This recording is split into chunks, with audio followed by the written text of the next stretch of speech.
I'm Isabel Woods, I'm 32, and I'm standing under white lights at the company-wide meeting.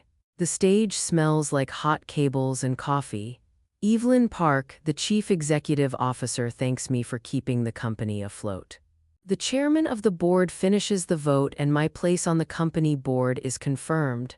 As is my majority stake in the company, he hands me the microphone, cameras blink, and the room waits. Robert, my brother, stares from the front row. His cheeks are drained and he's whispering, "No way is she on the board, this has to be a joke." I keep my voice even and let the truth land. Careful, I warn while looking at him, I can't guarantee everyone keeps their job.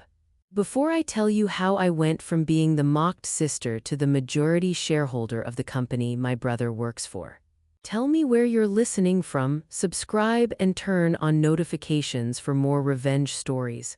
I grew up in a small house where my job was to make things easier and Robert's job was to make things exciting. Mom called me steady, Dad called me reliable. Those are kind words, but in our house they also meant don't need much. If a glass spilled, I got the towel. If a form was due, I remembered it. If Robert forgot a book, I drove it to school when I could. At dinner, the stories were his. He talked with his hands loud and fast while I passed the salt and laughed in the right places. Nobody tried to hurt me, it just added up that way. The garage became my place. We had a wobbly table by the water heater. I claimed it. Neighbors dropped off broken radios, old toys, and fans that rattled like coins in a jar. I took them apart and tried to make them work again. I liked the smell of warm dust and the soft hiss of a soldering iron. I liked the click in my brain when a bad wire finally made sense. Machines were honest with me. If I touched the right point, a light turned on. There was no family rule to solve. It either lit up or it didn't. I kept a notebook from the start. I drew small pictures and wrote the date next to each change. I didn't think those pages would matter to anyone. I just liked clean records. Later, those dates would be the backbone that kept me upright when the room tried to fold me. School liked my steadiness. I wasn't the star or the problem. I was the one who finished group projects when everyone else drifted. In 8th grade, I made a science fair project about the air near our school kitchen. The little sensor I used jumped around when the ovens fired up. I wrote down what I saw and tried to explain it. I won a blue ribbon and taped it to my wall. Mom hugged me and said she was proud, then asked if I could help Robert print his paper because the lab was closing. Praise came with a job attached to it. By college, I knew what I wanted to build. I wanted small devices that made homes kinder without turning them into traps. I didn't care about flashy, I cared about honest. A helper on the wall could notice when the air got heavy, when the room got too hot, when someone fell and didn't get up. I didn't have the words for markets and margins, I just had a simple aim. A home should look out for you without looking through you. In graduate school, that aim turned into a real project with deadlines. I built a box that watched air, motion, and temperature. It was rough at first, wires stuck out. The case was a thrift store food container until I learned to print simple shells. I wrote the steps the little brain should follow like a recipe. Check this, then that. If this is true, send an alert. If not, wait and check again. Every time I changed something, I wrote it down with the date and a short note. The habit calmed me. It also made truth easy to prove later. In the lab, the box behaved. In a real kitchen, it lied. The blender roared and the fan rattled, and my box thought a stranger had walked in. The numbers jumped like a scared cat. It wasn't enough to shrug and say, "Close enough." A device that cries wolf is a device people unplug. I opened my notebook and wrote the problem in big letters. Home noise confuses the readings. I circled it twice. I promised myself I wouldn't ship anything until I found a fix.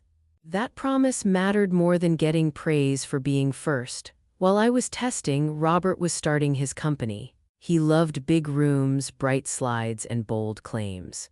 He said houses should be smarter and that people didn't want long talks about safety. He said customers wanted clean lines and speed. He told me I thought too much. I told him I slept better when the thing I built told the truth. We both smiled like we understood each other, but we didn't. After I graduated, money got tight. I took a small job that barely paid the bills. I moved back home for a few months and felt 12 years old again. Mom made soup and told me not to worry. Dad said saving money was wise. At dinner, Robert talked about investors and growth. He asked me friendly questions. How would you keep a device running during a short power drop? What's a simple way to test motion without spending a lot? I answered because I like to help and because sharing knowledge felt normal at the time. One weekend, Aunt Deirdre held a party. The yard was full of people and string lights. Robert stood with a cluster of men in neat shirts. He waved me over and said, "This is my sister, Isabel. She tinkers." The word landed like a tap on a bruise. I smiled and shook hands anyway. One of the men was a lawyer named Jonah. He had warm words and cool eyes. He asked if I liked what Robert's company was doing. I said it was exciting. I meant I was trying to be polite. Inside the house, I passed a room with a laptop open on a table. A slide showed a white device with tiny vents and a row of lights. The text under it listed features in an order that felt like my notebook. I leaned closer. A simple drawing on the next slide looked like one I'd sketched during a long lab night when I ate crackers for dinner. My chest tightened.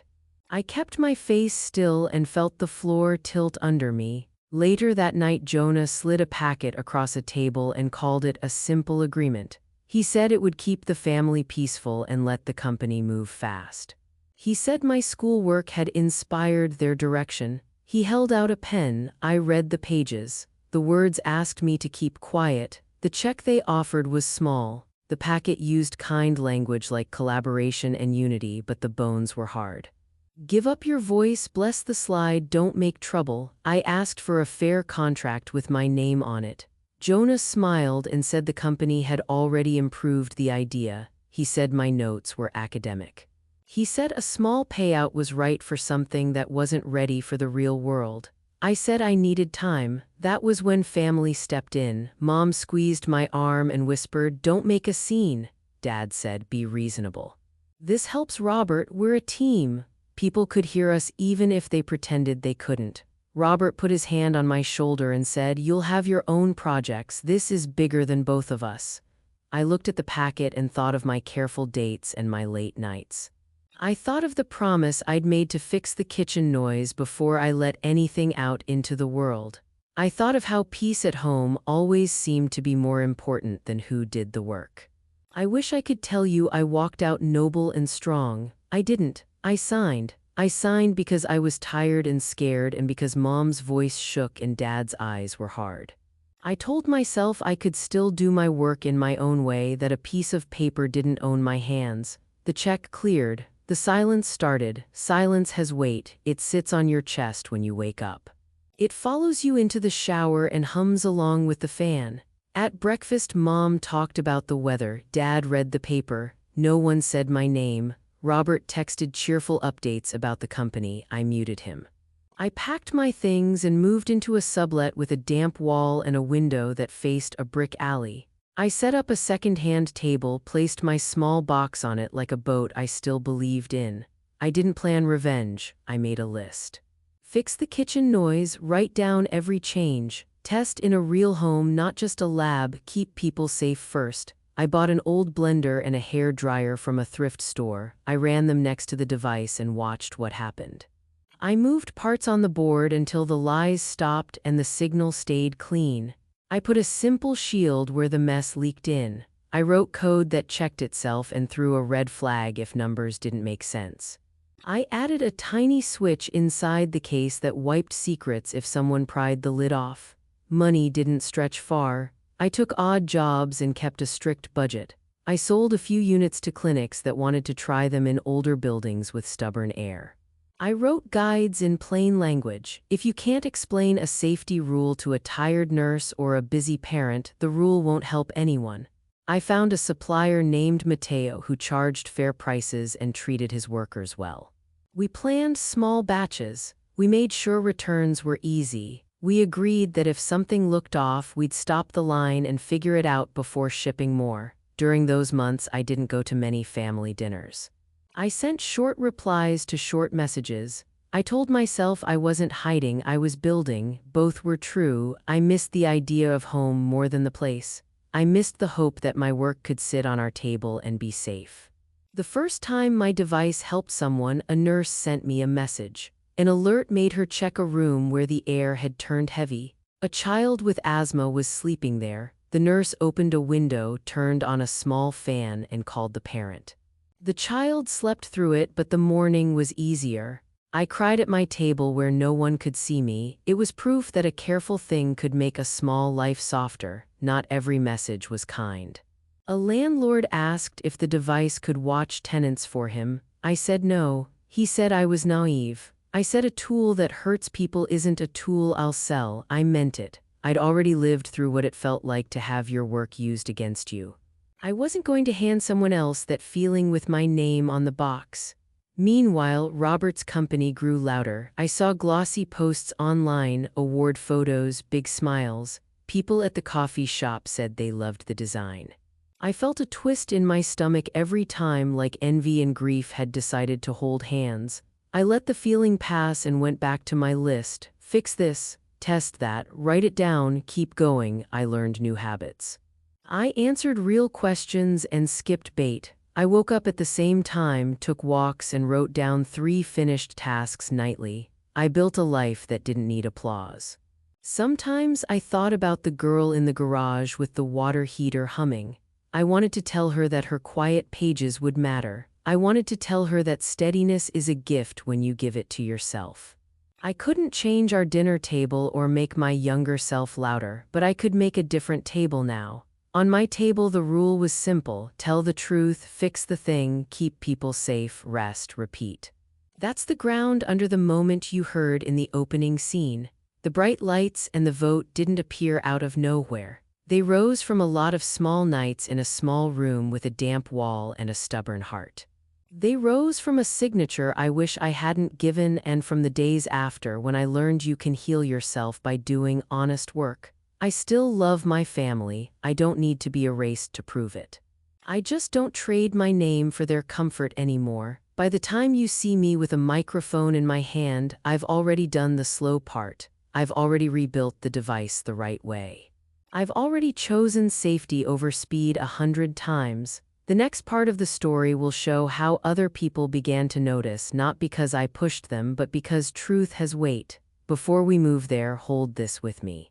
The first person who had to see me was me. Once I stood up in my own sight, everything else finally had somewhere to stand. Aunt Deirdre's backyard glowed with string lights and paper lanterns. Burgers smoked on the grill.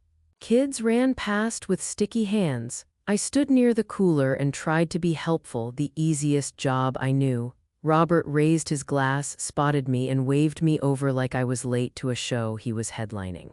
He had that shine he saved for crowds. 4 guests stood with him, neat shirts, quiet watches, the kind of shoes that don't squeak. "This is my sister Isabel," he said. "She tinkers." The last word was light, but it still pressed on me. The woman smiled. A tall man with careful eyes said, "I'm Jonah Pierce. I handle the company's legal work." "Have you seen the latest device?" Jonah asked. "It fades into a room. People forget it's there." Robert nodded while he watched their faces. "That's the point," he said. "No fuss, just results. Homes should help without a lecture." He looked at me. "Right. I care more about what's true," I said. "If a box cries wolf, people unplug it."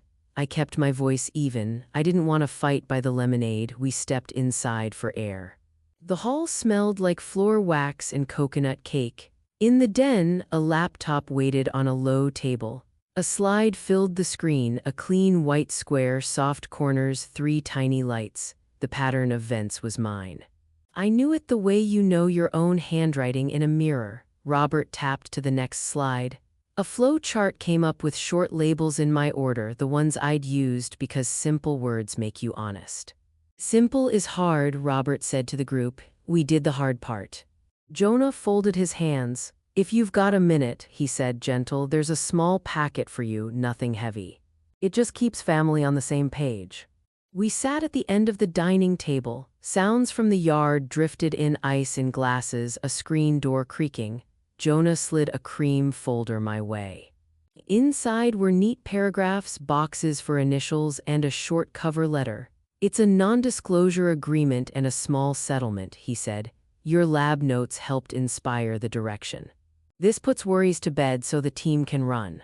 "How small?" I asked. I didn't blink. He named a number that would cover 2 months of rent and a week of groceries. "And what do I give?" I asked. He smiled. "Clarity," he said. "No claims about ownership that could confuse partners. No slowing momentum." "I'm not a rumor," I said. "I'm a person who built the first version." Mom came in like the room had called her name. She rested her hand on my shoulder. "Don't make a scene," she whispered. "This is good for Robert. You'll have your time." Dad stood in the doorway, jaw set. "Be reasonable," he said. "We help each other, sign and move on." I pushed the folder back. "I want my name where my work appears," I said. "Not a thank you note, credit, and a fair share."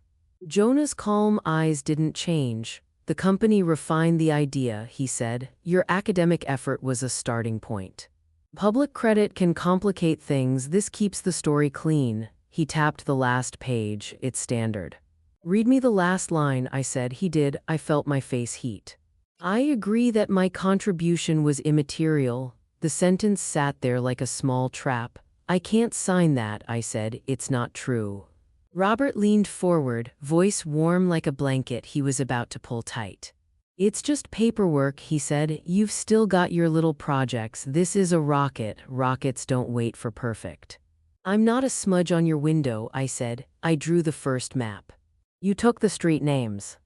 Aunt Deirdre stepped in with a plate of tiny sandwiches and froze when she saw our faces. "Everything all right?" she asked. Mom smiled so wide it hurt. "Fine, just family business." I read the pages again. The agreement asked me to stay quiet about my thesis. It asked me not to point out similarities in public. It asked me to send them anything I might publish for review and guidance. It promised a small check after I signed. It promised peace, as if honesty could be traded like a coupon. From the yard came a chant, "Speech, speech, speech." Robert checked his watch. Relief softened his shoulders. "We'll do this later," he said. He reached for the folder. I kept my hand on it. "If you put my design on that screen without my name," I said low, "that's theft. I won't be quiet about it." He met my eyes. The smile slipped. "You won't make a scene," he said. "You never do." He might have been right if he hadn't said that. Outside, he started his speech under the string lights. He talked about late nights and takeout and our small team. He clicked to the slide with my vents and my flow chart. The word under it was innovation, no name. The crowd clapped. Some of them had known me since I was 10. I felt a quiet snap inside, a small stick breaking. I walked out with the folder and stood near Aunt Deirdre. When Robert finished, I lifted the papers a little so he'd see them. "We should sign now," I said. My voice was steady. The crowd fell into that hush parties get when gossip goes from fun to real. Robert laughed a light little laugh. "My sister loves paperwork," he told them. A few people smiled, wishing the moment back into a safer shape. "Read the last line," I said, out loud. He looked down, then up. "Later," he said. He tried to move past it. I didn't raise my voice. I spoke to the people who'd watched us grow up. "The drawing on that screen is mine," I said. "I made it in graduate school. I'm proud of it. I'm asking for my name to be where it belongs." The sound of forks and ice and gentle talk paused, like a song cutting off between notes. Mom stepped forward fast. "Isabel," she said sweetly, "let's keep private things private. You're upset. We'll talk when you're calm." "It wasn't private when it went on the screen," I said. "I'm not causing trouble. I'm telling the truth." Robert's voice sharpened. "That's enough," he said. "You're making this ugly." "I didn't make it ugly," I said. "Erasing a name did." Dad took the microphone like a referee grabbing a ball. "We're done," he said to the crowd. "Enjoy the night. We'll handle family at home." The chant died. A child asked a question and someone hushed him. The string lights hummed in the quiet. I didn't cry. I didn't shout. I carried the folder back inside and set it on the table like a plate I didn't want. Mom followed me, her hands twisting. "Please," she said, "sign it. I won't sleep if you don't. Your brothers worked so hard." I've worked so hard, I said. You didn't see it because I did it while you slept. She flinched. Don't be cruel, she said. I'm being exact, I said. Dad stepped in behind her. He was tired and angry, a mix that never ends well. He pushed the pen toward me. We're not doing this, he said. Sign and be done. I stared at the last line again, immaterial. It felt like being told that a door I had built didn't exist even as we all walked through it. I thought about rent. I thought about how Robert could close small doors in my life if he wanted to. I thought about Mom's face at breakfast for the next 10 years. I thought about whether I could still build in peace if I took the hit now and made my path elsewhere. I signed, the pen scratched. My name looked like it was trying to be smaller than usual. My stomach turned over. My hands stayed steady because they always do when a circuit is live and I can't afford to shake. Outside, cheers rose at the same moment, like the party had timed its joy to the sound of my name on a line I hated. Jonah took the papers with a nod that said the job was done. We'll process this tonight, he said quietly. Thank you. Don't thank me, I said. Just stop calling what I did nothing. He didn't answer. He moved away fast, already scanning for the next fire to put out. I stood alone in the dining room, forehead against the cool glass of the cabinet, and let air move in and out until the floor steadied.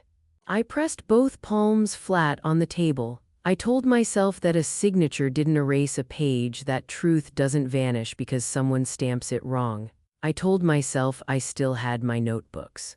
I told myself I still had my promise to build the device right. When the party wound down, I hugged Aunt Deirdre and thanked her for the food that I could barely taste. Mom held me, then whispered, "Thank you," like I'd saved the day by being quiet. Dad patted my shoulder twice. Robert kissed my cheek light as paper. "You'll see," he said, "this is best." I drove home the long way past my old campus. The windows were yellow squares. I parked and walked once around the building where I'd spent those nights. I didn't go in. I didn't need more proof. The proof was already in my bag, thick with dates and drawings. I needed a plan that didn't ask anyone for permission. At midnight, I pulled the boxes from my closet and lined up my notebooks on the table. I made 3 backups of my files. I turned to a clean page and wrote in big letters, "I won't let this be the last word." Under it, I made a list. Fix the kitchen lies, build a better shell, write instructions a tired person can follow, keep people safe, keep your name. I muted Robert's texts. I set 2 alarms. I lay in bed and stared at the ceiling while a neighbor's television bled through the wall. When sleep finally came, it was thin and quick. In the morning, I woke before the alarms. Sunlight found the page on the table. I made coffee that tasted a little burned. I ate toast over the sink. I washed the plate.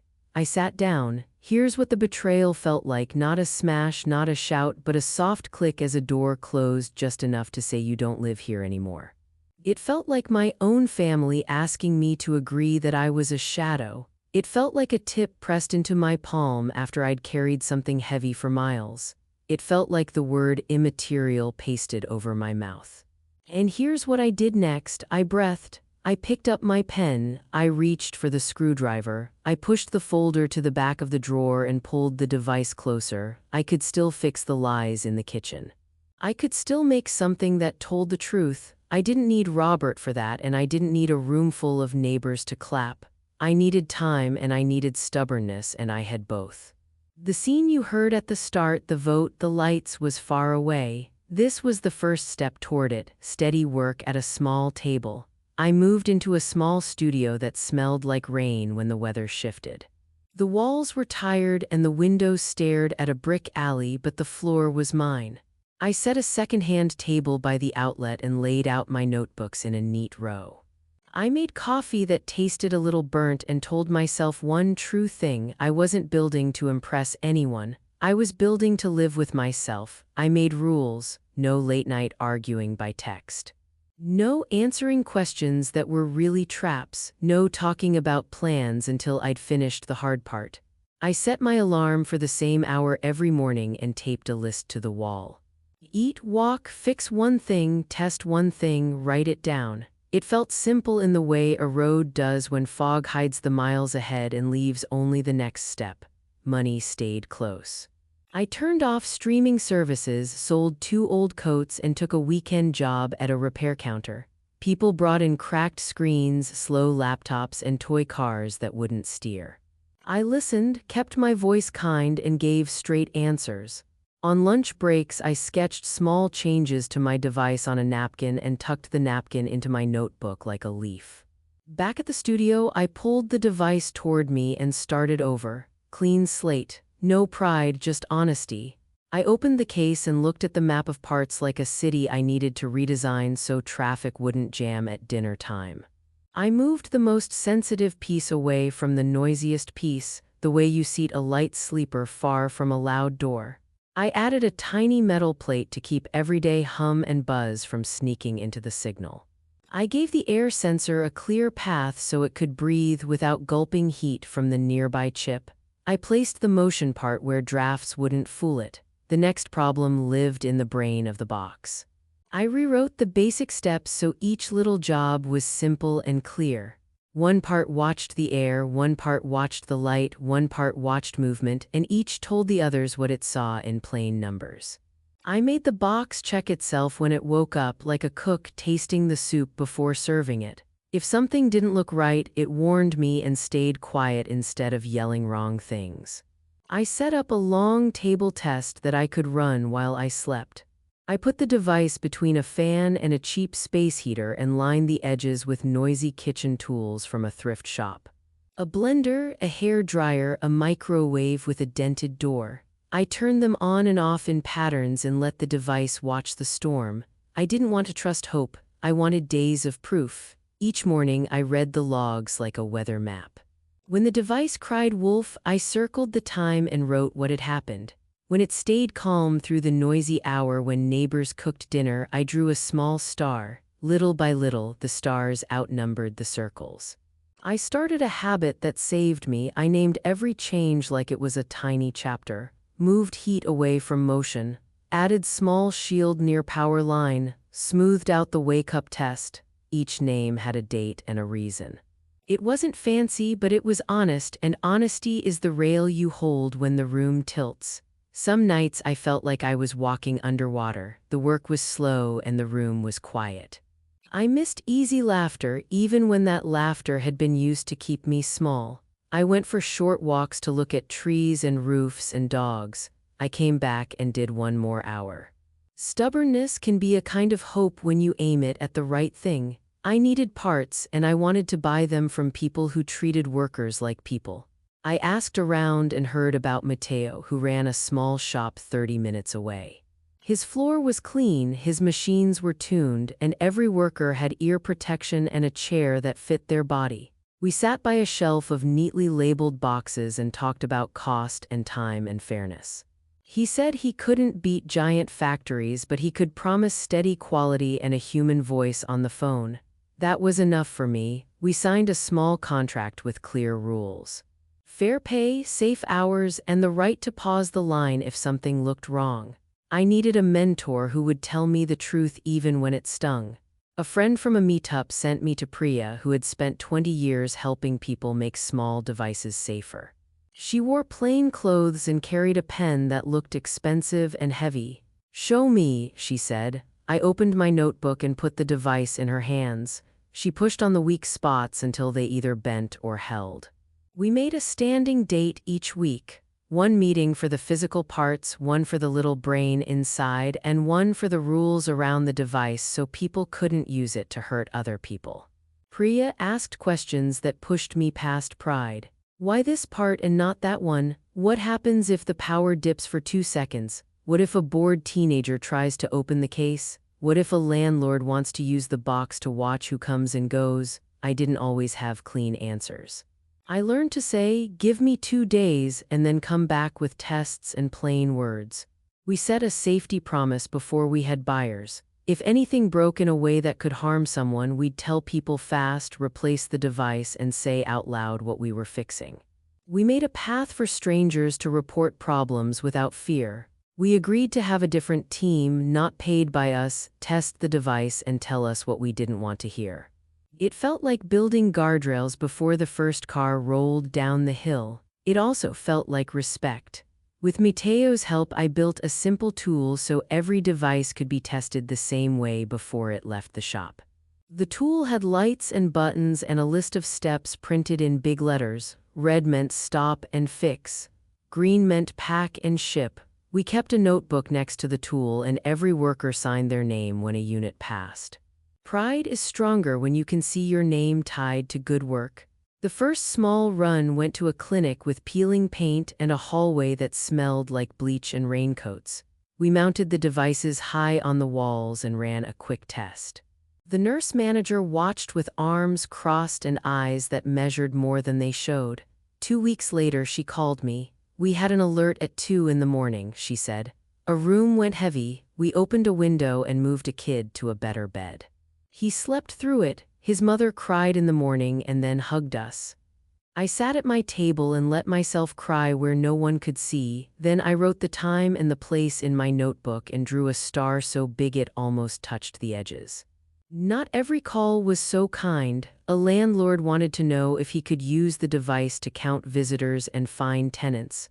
"No," I said, "that's not what it's for." He said he'd buy from someone else. "Then I'm glad we spoke now," I said, and I meant it. I wrote a few simple sentences for our website. The device was for safety in the air and in the home, not for spying. If someone tried to use it to track people, we'd cut service. It was a small line in a quiet corner of the internet, but it drew a bright boundary. I kept costs plain. I wrote down the price of every part and every hour. I set aside a small fund to cover returns and repairs. It hurt to see money leave, but it hurt worse to imagine a parent stuck with a broken box and no help. When a device failed a week after an install, I didn't argue. I brought a new one and a gift card for groceries. The mother looked surprised and then tired and then relieved. "I don't have to fight you," she asked. "You don't," I said. "You already have enough to carry." She cried in the doorway and then laughed at herself for crying. I told her I'd do the same thing when I'm relieved. Word spread slowly through people who don't get quoted in glossy magazines. A clinic told another clinic. A teacher told a cousin who ran a shelter. A housing group called and asked if I could train volunteers to install the boxes on a Saturday. I wrote instructions with short lines and hand-drawn pictures. We met in a basement room with a loud soda machine and a map of the city on the wall. By dinner time, 20 apartments had a quiet helper on the wall and a card with our number on the fridge. The money coming in was modest but steady. I paid rent on time without waking at 3 in the morning to do the math again. I replaced the second-hand chair that hurt my back with a better one. I bought a used bike and rode to Mateo's shop when the weather was kind. I still skipped family dinners most weeks. When I did show up, I kept the talk light. "Work's busy," I'd say. It was true and also safe. Then something odd happened. I heard through a friend that a few people at Robert's company were selling small pieces of their stock to cover bills. It's common when a company pays people with paper they can't spend yet. I didn't want to meddle. I also didn't want families to be crushed if the company tripped over its own speed. I talked to a lawyer whose job was to keep people honest. We set up a simple trust to make sure any investment moved with rules and not with anger. The trust could buy small lots when workers needed to sell, and it had a short list of rules. No sudden moves, no buying on rumors, and no using rent money to play pretend. I didn't plan a takeover. I planned stability. If the company that had copied my early drawings was going to sit in people's homes, I wanted it to be steady and safe. The trust held a small seat at the back of the room, nothing more. Priya teased me for my worry. "You're trying to fix a house you didn't build," she said. "You don't have to mother the whole street." I laughed and told her I knew. "I can't help wanting the foundations to hold," I said, even if I wasn't invited to the housewarming. We kept meeting each week. She made me prove I had backup plans for the parts we used, in case a factory far away flooded or a ship got stuck in a canal. She made me prove the device would wake up clean after a power dip and that a new update wouldn't erase a save. She made me practice what I'd say if a reporter asked about a problem so I wouldn't hide or spin. Plain words, she said, you owe people plain words. A grant from a quiet foundation paid for a pilot in 2 old buildings where the windows stuck and the heat groaned. We set up 20 devices and checked them once a week. We gave the managers a box of spare parts and taught them to use the test tool. Residents asked thoughtful questions. Will it watch me? Can I turn it off? What if it breaks? I answered each one without hurry. Trust is slow on purpose. The pilot taught us things that lab hours never could. One device near a stove still cried for help when a big pot boiled for an hour on high. We shifted its place on the wall by 3 feet and the problem stopped.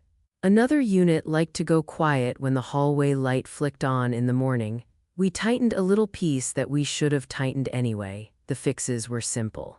The lessons were deep. Homes are messy and real. You have to show up and see them as they are. Little by little, the heavy feeling in my chest that started the night of the party got lighter. I didn't feel triumphant. I felt steady. I woke up, did the work, and went to bed with the kind of tired that lets you sleep. On Sundays, I left my phone in a drawer and walked by the river. I watched the water carry leaves past the same rocks over and over and thought about how persistence looks like peace from far away.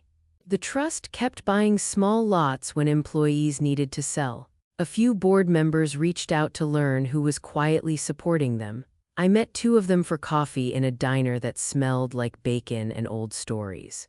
I told them I believed in the product when it told the truth and in the people who fixed problems out loud.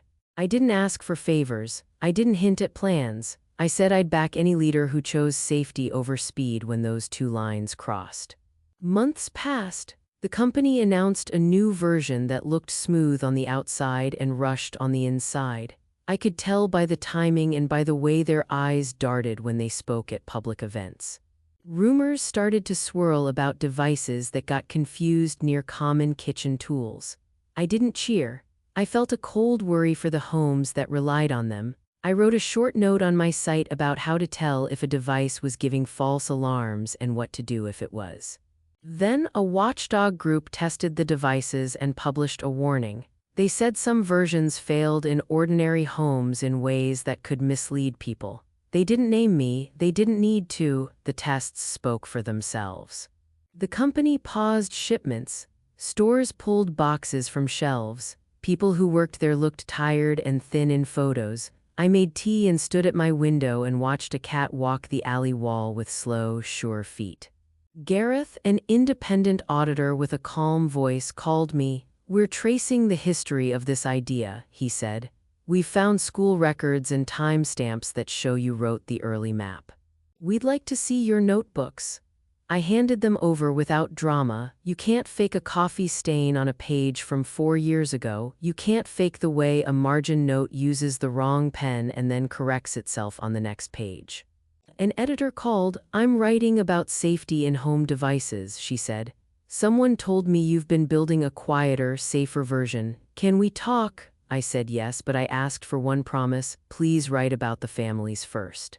They're the point. She did. The story wasn't about a genius or a villain. It was about what happens when you choose clear rules over fast applause and about a person who kept working when no one was clapping. The board of the company called a vote to steady the ship. I didn't run to the front. I didn't send threats. The trust cast its votes for leaders who told the truth quickly and who wanted to change how the work was done. Enough people did the same that the balance shifted. That's the moment you heard at the start, the lights, the microphone, the steady voice I used when I said I couldn't promise everyone would keep their job. I wasn't promising punishment. I was setting a rule for the work. If you keep people safe, you're safe here. If you hide problems, you won't be. When I walked off that stage, I didn't feel like the winner of a fight. I felt like the person with the mop and the toolbox who shows up after a storm. The work ahead was repair, new checks, stronger training, clear paths for returns, and a promise that we'd rather lose a quarter than lose a family's trust. Back in my studio, the window still stared at the same alley. The room didn't get bigger when the stage did. I poured coffee, opened my notebook, and wrote the next day's list. The rules hadn't changed. Fix one thing, test one thing, write it down. I called mom and dad and asked them to meet me for coffee in a public place. I didn't want to fight. I wanted a table where small truths could be said without shouting. They agreed. That meeting belongs to a different part of the story. What matters here is that the rise wasn't a scheme. It was 1,000 tiny choices lined up in a row, all pointed at the same star: make something honest that helps people. I started getting emails from city workers who managed old buildings with thin walls and tired vents. They didn't have much money and they had long lists of repairs already waiting. "We can't promise you big orders," one wrote, "but we can promise you honest feedback." I said yes. Honest feedback is gold when you're still shaping a tool. We held a Saturday training in a rec center that used to be a school. The paint peeled in long curls. The basketball hoop had no net. I brought a suitcase full of devices, screws, and little screwdrivers with rubber handles so they wouldn't slip. 10 volunteers showed up in jackets and sneakers. I kept the lesson short and real. "Don't hang it above a stove," I said. "Don't point it at a sunlit window. Leave space so air can move, and if something takes more than 3 tries, stop and call me. I'll come." By noon, we'd set up a dozen devices. By dusk, the quiet blinking lights felt like soft breathing. A foundation with a quiet name reached out. They helped pay for boring things that hold projects together.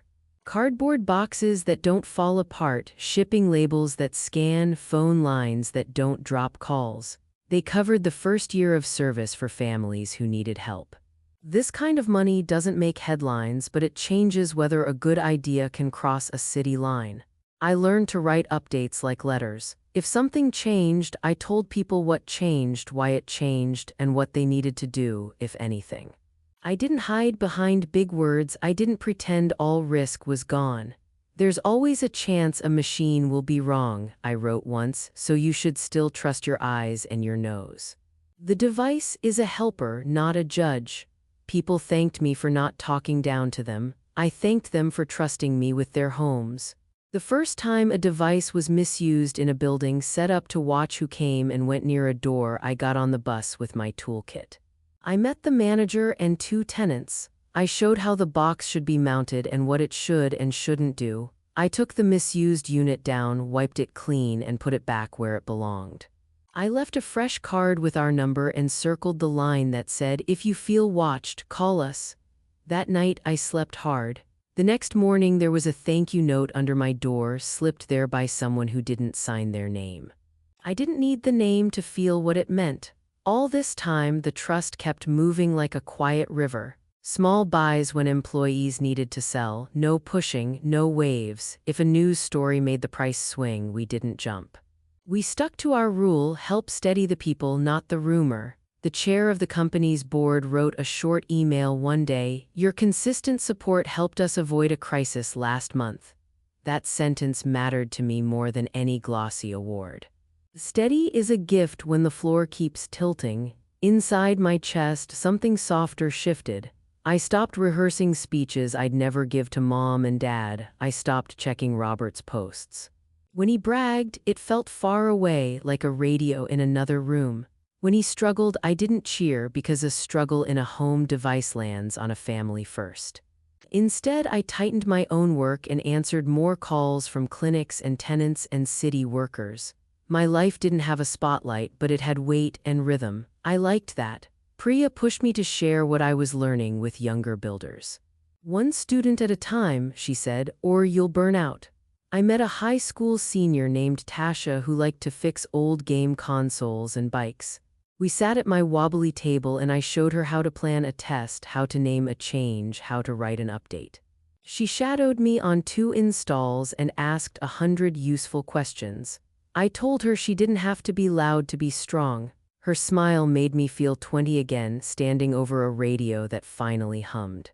I got an email from a clinic overseas that had seen our simple guide online. Their building fought humidity year-round. They didn't have money for fancy systems, but they did have nurses who would show up and keep showing up. We worked out a small license that fit their budget and our values. They sent me a photo of a hallway with our devices on the wall and a bright sign that said in their language, "This building looks out for you." I printed the photo and taped it next to my desk lamp. That license check, modest but real, paid a month of rent and bought better boots for winter. It also covered a batch of spare parts for our pilot sites. When a storm knocked power out for a few hours across the city, the devices woke up with their memories intact, the way we'd planned, and sent a small "I'm back" message to the clinic computers. I let myself grin and then wrote a note to Mateo's team and Priya that said, "Your boring questions saved the day." One afternoon, a reporter called from a local station. She said, "We're doing a story on safe homes. Could we film a short interview and a few shots at a clinic?" I hesitated and then said yes if the camera would focus more on the nurses than on me. She agreed. We stood in a bright hallway while a nurse showed how she checked the screen and what she did when the device showed a warning. The segment aired at 6. My phone buzzed with kind words from tenants and from an old teacher. Mom texted a heart and said, "Proud of you." I liked the words even if I didn't trust the timing. I put the phone down and did my evening checks.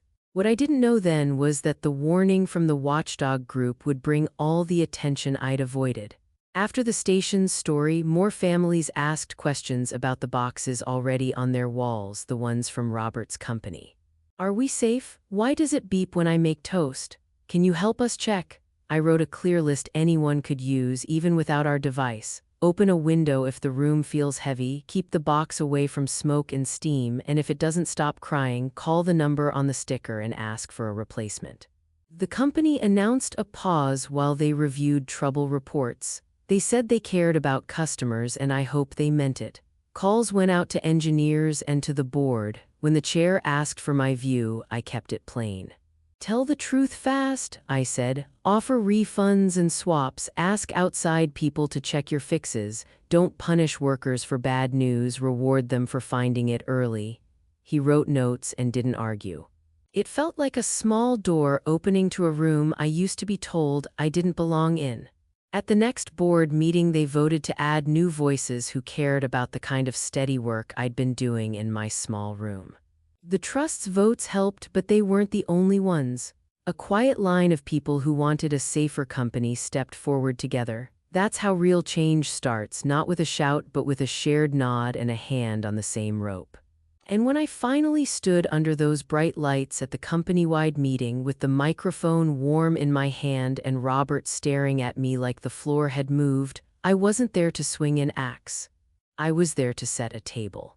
I told the room we'd put safety first even when it cost us. I told them we'd accept hard news early. I told them we'd make it easy for customers to return a device without shame. I told them we'd write every promise in words a tired parent could understand. Then I said the line you've already heard me say, "Careful, I can't guarantee everyone keeps their job." It wasn't a threat. It was a promise that the rules would be the same for everyone. After the meeting, I sat alone in a small side room and let the quiet settle. My hands shook a little, the way they do after you carry a heavy box up 3 flights of stairs and then set it down. I thought about the studio, the damp wall, the thrift store blender, the notes, the long walks to clear my head, the clinics, the doors that had opened slowly and then all at once. I thought about Mom's voice at the party, about Dad's hard eyes, about Robert's shrug. I didn't feel revenge, I felt alignment. My inside and my outside finally matched. That night I biked home. The air was cool and smelled like rain. I passed a row of windows where families were eating dinner. The light from those rooms fell onto the sidewalk in gold squares. I imagined the small helpers on those walls breathing along with the people who lived there, ready to speak up if the air turned heavy. It felt like a blessing I hadn't asked for and didn't control. I don't control much. I control whether I show up and tell the truth. That's enough. The warning didn't come with sirens. A friend emailed me a link and wrote, "Have you seen this?" A safety group had tested home sensors like the ones in Robert's ads. In regular kitchens and living rooms, the boxes got confused by blenders, space heaters, and fans. The report used plain words and simple pictures. Some models give false alarms or miss real ones, it said. My chest went cold, not from the headline, but from the memories it woke up. I'd fought those lies years ago at my small table. I made tea and read the report twice. Then I studied the test steps. They matched what I'd seen. A common appliance could make a device think a stranger had walked in, and heat from a stove could trick motion into crying wolf. The group asked the company to pause shipping, check the design, and offer swaps or refunds. I leaned on the counter and let out air I didn't know I'd been holding. People started calling. A nurse asked, "Is our setup safe?" A tenant asked, "Why does my device beep when I toast bread?" A father said, "It keeps waking the baby." I didn't talk about Robert, I talked about steps. Move the device a few feet from the stove. Keep it away from a sunny window. If it won't calm down, call the number on the sticker and ask for a replacement. I posted the same tips on my small website in words a middle school student could read. Help first, talk later. 2 days later, an auditor named Gareth called. His voice was steady and kind, like a good teacher. "We're tracing the history of this idea," he said. "We found your thesis and your lab logs. Would you be willing to show us your notebooks?" I said yes. He came by with a sealed folder and a polite smile. We sat at my wobbly table while he turned pages with careful fingers. Coffee stains and date stamps don't care about spin, they just sit there and tell the truth. Gareth didn't rush. He asked small, exact questions: why I placed a part in a quiet corner, why I changed a test in March, why a graph bent on the night the old fan broke. I answered from memory and from the notes. He copied what he needed and promised a fair read. That was enough for me. After he left, I walked by the river and watched a dog chase a stick. I told myself again that I didn't want to win. I wanted the work to get honest. The next call was from a reporter named Lena. "I'm writing about safety inside homes," she said. "People trust the small boxes on their walls. They need to know when a box is wrong." I told her I wouldn't trash anyone and I wouldn't let her paint me as a hero. "Write about the families first," I said. "Write about what good repair looks like," she agreed. Her story used simple pictures and broke the mess into 3 parts: what went wrong, what to do tonight, and what to expect next. The safety group hosted a small meeting in a library room that smelled like old books. 10 people sat in a circle. I showed a quick test with a fan and a lamp, explained why heat can trick motion and how clear placement cuts down false alarms. I gave away small screwdrivers. A landlord asked, "Can I use these to count visitors?" I said no. This is for safety, not spying. A week later, City Hall held a hearing. I kept my words clean. These devices help when they tell the truth and hurt when they lie. Here's how to set them up, check them, and what to do if they act wrong. The council voted to add clear rules, better placement, simple testing, easy returns. It wasn't flashy, but it felt like a window opening. That night, the board chair, Evelyn Park, called. "We've seen your guides," she said. "Thank you for helping people while we regroup." Her voice had the tired sound of someone who'd been answering hard calls all day. "We also know you've quietly bought small shares from our employees through a trust," she added. "You kept the lights on last quarter." I didn't know what to say, so I told the truth. "I care about the people in those homes," I said. "I want the work to be safe." 2 days later, she asked me to meet with the board. I went to their office in a simple jacket and the only pair of shoes I own that looks dressy. We sat around a long table. No one put on a show. They asked what I'd do if I were in charge. I said I'd put safety first even when it cost money. I'd make it easy for customers to return devices. I'd bring in outside testers and listen. I'd reward staff for finding problems early, not for hiding them. I'd write updates in human words and sign them with my name. News from Gareth came out the next morning. It showed the trail in plain steps. My grad school project, the dates on my code, and early drawings that matched the slides from Robert's party. The report didn't argue, it just lined the facts up and let people read them. A few outlets used sharp words. I didn't. I kept saying, "Here's what we can fix today." Still, the story walked into rooms I'd never entered. People who'd once told me to be reasonable started quoting my checklists. That felt strange and right at the same time. When the board vote was announced, I didn't sleep much. I paced my studio and watered a plant that didn't need water. I wasn't rooting for anyone to lose, I was rooting for the work to get honest. That afternoon, Evelyn called and invited me to the company-wide meeting. If the vote went her way, she'd thank me in front of the staff. I said yes and put on the same jacket. You already know the moment that followed. The lights, the chair's words, the vote, my new seat, the microphone warm in my hand, Robert's stunned face in the front row. What I haven't told you is what I said before the line you remember. I thanked the people who'd been taking angry calls and still kept their voices calm. I thanked the workers who had to rebuild units in a hurry. I thanked the families who'd been patient and the ones who hadn't, because telling the truth shouldn't require perfect manners. Then I said the line, careful, I can't guarantee everyone keeps their job. Some folks thought I was swinging at my brother. I wasn't. I was setting a rule that included him. If you hid problems, if you sold a story you knew wasn't ready, if you shamed staff for speaking up, you couldn't stay. If you told the truth early, if you fixed the thing, if you protected people even when it stung, you belonged. That's not revenge, that's repair with teeth. After the meeting, a young engineer found me in the hall. I tried to raise the kitchen issue, she said. I was told to stop being negative. I told her I heard her and asked for her notes.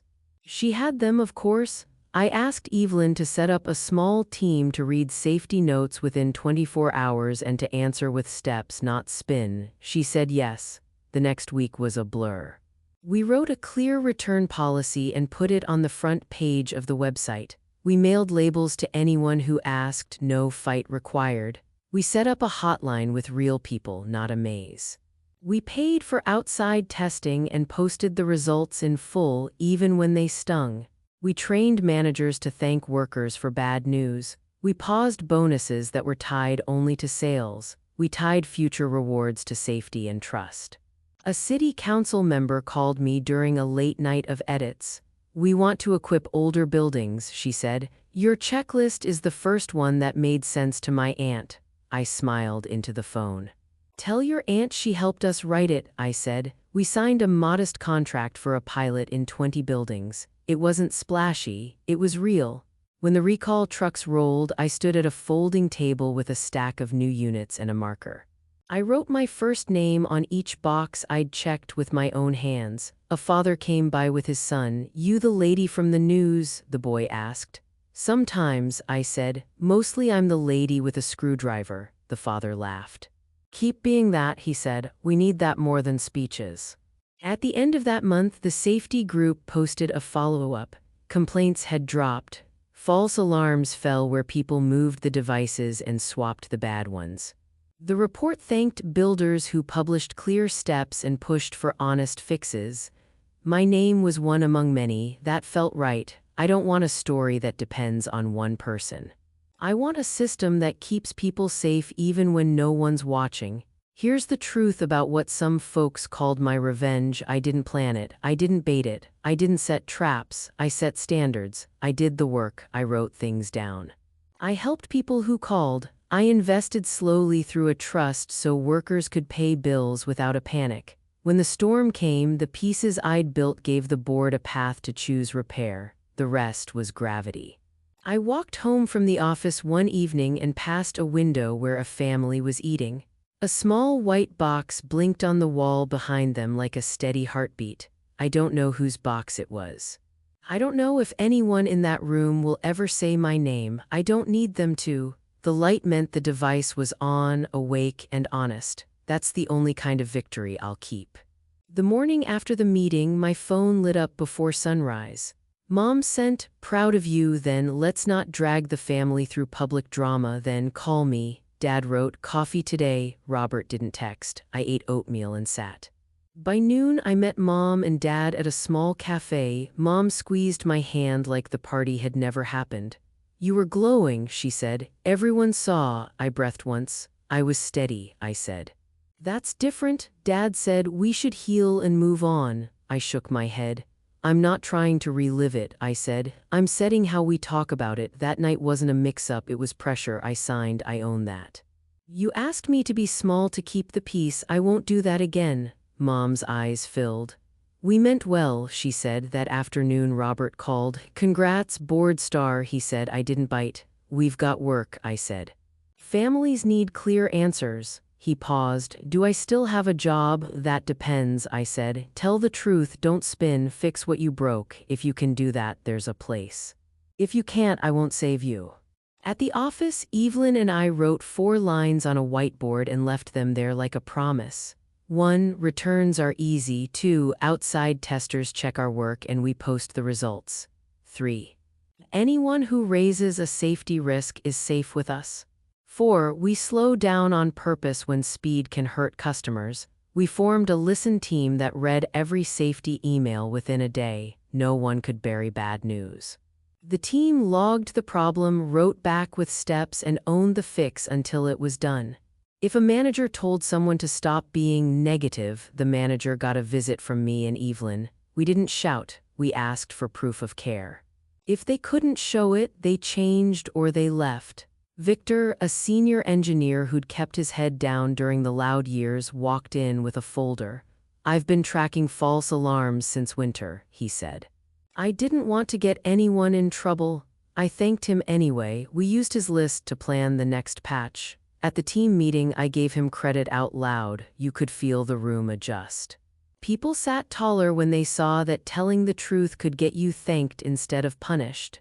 We changed promotions. No more rewarding the person who talked the longest. No more mistaking charm for care. We wrote down what good work looks like: clear tests, solid fixes, honest updates, and designs that hold up under kitchen noise and kid chaos. We kept a small scoreboard for things that matter but get ignored. I wrote a short letter to customers. If your device scares you, wakes your baby, or makes you feel watched, it said, call us, we'll help you move it, swap it, or take it back. Returns went up for a while, and so did trust. The press tried to pull me into a revenge story. I stepped out of that frame. This isn't a movie, I said on camera. It's people's kitchens and bedrooms. We make helpers, not judges. When helpers fail, we fix them fast and in public. At home, I slid the old folder with the ugly claws into a box with school papers. I didn't burn it. I didn't need that scene. The box went to the back of my closet. Family found a new rhythm. Mom asked, how's the work? Instead of, are you still tinkering? Dad got curious about the boring parts I love. Those talks felt like building a bridge from both sides. Robert tried angles, first jokes. Then a plea for pity, then a big title with no hard job attached. I told him no, do real work, I said, or rest somewhere else. He took a week off. When he came back, he asked to join the listen team. I said yes and set one rule: read every angry email and reply with care, not a script. He lasted a month. He learned more in that month than he had in 2 years of speeches. Not every day felt noble. Some days were just long. We swapped units, shipped labels, and answered the same question 100 times. I kept a jar of thank you notes for the days when the work felt like a tide that never turned. The board asked for a 6-month report. We didn't dress it up. We showed returns by week, false alarms by model, fixes, and what was left to do. We also showed a number I care about: time from first report to public note. Each month it got smaller. I drew some lines for my life and kept them. I left the family group chat for a while, then came back with alerts off. I skipped 2 big dinners and met Mom for pie the next day. I stopped checking Robert's posts. When he wanted to talk, he called. When I wanted space, I took it without a speech. We kept our promises at work. We set up a page where anyone, customer, staff, or stranger, could report a problem. Their note went to humans, not a void. We put a big button on the home page, need a return. We added a line in our box: this device should help you breathe easier. If it doesn't, tell us. We'll make it right. Months later, when a small bug slipped through after a power dip, we didn't hide. We pushed a fix, posted a note, and called the folks who'd been hit first. One woman said, "You called me before I called you." I said, "We try to live ahead of the problem." The power shift at home and at work wasn't one moment. It was slow, like a river shaping a rock. One day you look up and realize the shape's different. Mom's stories started to include my work without shrinking it. Dad sent an article and wrote, "Thought you'd have thoughts." Robert stopped calling my device a toy. He didn't say sorry for the party, I stopped needing him too. On a Friday night, I walked past a building we just refit. The windows glowed, a kid's bike leaned on a rail. Inside, a small white box blinked steady, like calm breathing. I stood there and let the feeling come, not victory, not payback, just peace. The kind you earn by choosing the same good thing over and over until it holds. I went home, wrote the next day's list, and set my alarm. After everything, the work is simple again. Listen, fix, tell the truth, protect the people in rooms I'll never see. That's the whole job now, and it's enough for me. When the noise fades, I go back to the habits that saved me. I make coffee, open my notebook, and write tomorrow's list. Listen, fix, tell the truth. The bright stage was a moment. The quiet work is my life. I don't wake angry anymore. The hurt still visits, like weather that rolls in and clears. When it shows up, I let it sit while I work. I don't argue with it. I tighten a screw, return a call, or write a plain line that helps someone breathe easier. I think about mom and dad without trying to rewrite them. They were taught that peace beats truth and that a daughter who carries weight with a smile is fine. They were wrong, but I don't need to fight that belief every Sunday to know who I am. We meet for coffee and build small bridges. Mom asks about the dull parts I love. Dad listens longer before he offers advice. We don't call the party a misunderstanding anymore. We call it what it was, pressure dressed up as love. Naming it keeps us honest and keeps my boundaries clear. I can sit with them without shrinking. I don't wait for Robert to say sorry. If the word comes, it'll be his. If it never comes, my day will still be full. I'm not the keeper of his lesson. I'm the keeper of mine. Protect the work, protect the people, protect your name. I've learned to enjoy the plain rhythm of service. A clinic calls, I answer. A parent is scared, I talk them through it. A box fails, I swap it without a speech. I post an update that says exactly what went wrong and what we changed. I don't dress it up, I sign it with my name. The recognition I once chased now shows up when I'm not looking. A teacher writes about a child who slept through the night. A city worker emails a hallway photo with our devices blinking like calm stars. A nurse says, it did what it said it would do. Those are the awards I keep. I used to think success would change how I entered a room, that people would finally turn toward me. The better change is inside. I walk into a room and don't scan for approval. I look for the work. I ask who needs the next clear sentence or the next honest fix. If a meeting fogs up with big promises, I ask for numbers, dates, and names. If the room can't give them, I take the project back to the table where truth lives. Notes, tests, steady hands. I keep a card in my wallet. It says, you don't need to be loud to be strong. You don't need to be first to be right. You don't need to be liked to be kind. When a camera asks for a sharp quote, I try not to swing at anyone. I talk about guardrails, not enemies. The calls from tenants and nurses don't stop. Tasha, the student I'm mentoring, asked what repair feels like when you don't get the credit you deserve. I told her it feels like doing dishes in a quiet kitchen while the party moves outside. The sink is warm, the plates get clean, the room starts to smell like soap and lemon. When the guests come back in, the house is ready for morning. You didn't shout, you didn't pose, you did the work that lets a new day start. I don't forgive the clause I signed. I don't forgive the laugh Robert used to cover my name. But I don't carry them like fresh wounds. They're facts I learned from, like a burn from a hot pan. I don't have to touch it again to prove it hurt. I can set better rules, teach them to someone else, and go make something useful with both hands. When I think about the line I spoke on stage, I can't guarantee everyone keeps their job. I don't hear threat. I hear a promise to the people who sleep under our devices and to the quiet workers who write good fixes on hard days.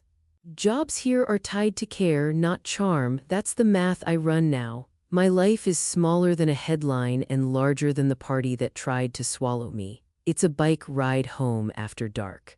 It's a clean log file after a night without false alarms. It's hands steady enough to swap a unit without waking a baby. It's a text from mom that says pie on Sunday and my yes at a time that works. It's a boundary I don't have to shout about because it lives in how I move through the day. If you're listening because you've been erased, I can't promise the same path. I can promise this: you don't have to win an argument to build a life. Pick the honest, useful thing, do it again tomorrow, write your name where your work belongs. Find one person who speaks like a mirror and one who pushes your ideas until they hold or break. Share what you learn with someone coming up behind you. That's how the road keeps going even when the crowd forgets your name. Most nights I close the notebook with a small kind of joy. The device on my wall blinks the slow blink it had the night I first fixed the kitchen lies. The window still faces the brick alley. The room still smells like coffee and solder and soap. I don't feel victorious, I feel free. In losing the safety I thought I needed, I found a steadier thing: work I trust, a voice I can use, and a life that no longer asks me to disappear for anyone else. Thanks for listening. If you've ever been erased and rebuilt yourself anyway, share your story in the comments. Subscribe and turn on notifications for more family stories like this.